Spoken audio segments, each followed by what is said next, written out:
আসসালামু আলাইকুম। আজকে আমি কই মাছের ঝোল করব। প্রথমে কই মাছগুলো তেলে ভেজে নিব।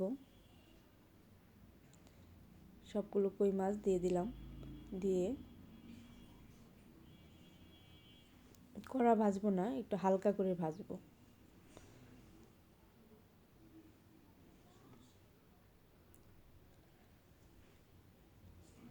ভাজা হয়ে গেলে মাছগুলো উঠিয়ে নিব। ওই কই মাছ ভাজার তেলেই পেঁয়াজ কুচি দিয়ে দিলাম, দিয়ে একটু নেড়েচেড়ে ভেজে নিব। কয়েকটা কাঁচামরিচ দিয়ে দিব, দিয়ে আর একটু নেড়েচেড়ে নেব।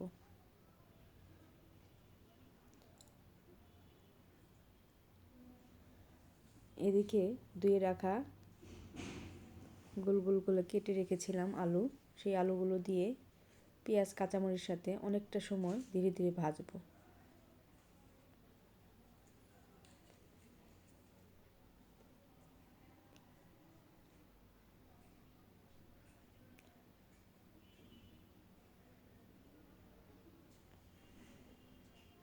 ভাজা যখন একটু হয়ে আসবে তখন মরিচের গুঁড়া, হলুদের গুঁড়া, ধনিয়া গুঁড়া, স্বাদ মতো লবণ, আদা রসুন পেস্ট দিয়ে আলুটা আরও সময় নিয়ে কষাবো।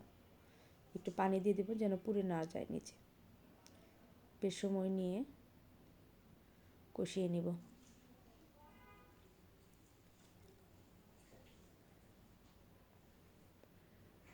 কষানো হয়ে গেলে টমেটোগুলো দিয়ে দেব।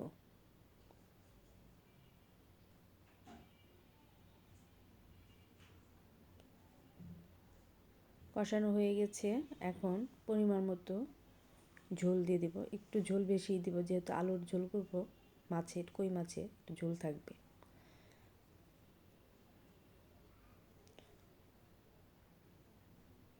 ঢাকনা দিয়ে ঢেকে রাখবো ফুটে ওঠার জন্য অপেক্ষায়।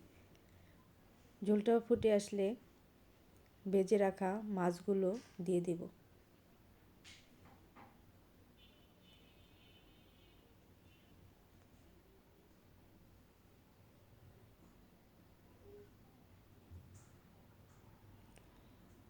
আবারও ঢাকনা দিয়ে ঢেকে দেব। কিছুক্ষণ পর ঢাকনাটা খুলে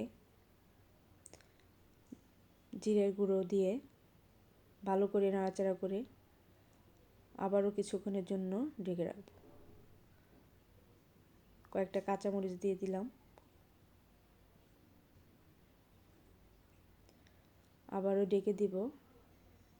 এবার ঢাকনা খুলে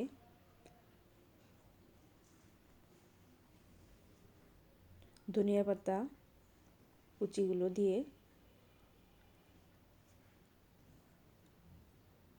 ঢেকে দিলাম। হয়ে গেল আমার কই মাছের ঝোল।